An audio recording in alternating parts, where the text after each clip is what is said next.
Hi guys, welcome back to Karamia's Corner. Join us today for our 12 days of Christmas countdown, and we are going to be crafting every day from now on as we open this Crafty advent calendar from Target. Also joining me today on my channel is my daughter, Emmy.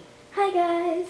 Alright Ems, go ahead and open box number 1 and let's see what craft item we have in there.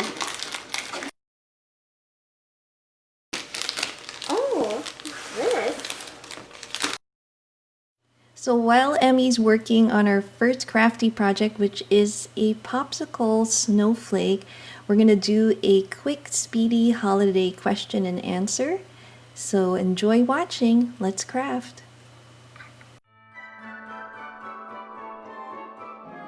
Ems, what's your favorite holiday drink? Hot cocoa. Hot cocoa. And what is your favorite reindeer of all? I like Blitzen. Blitzen, that's cool. I like Rudolph. What is your favorite accessory to wear for winter season? Hats. Alright, last question. If you got to meet Santa and you went to the North Pole, what would be the first thing you tell him? You're good.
Hope you guys enjoyed this 12 days of crafty Christmas countdown. Join us again tomorrow. See you next time. Bye.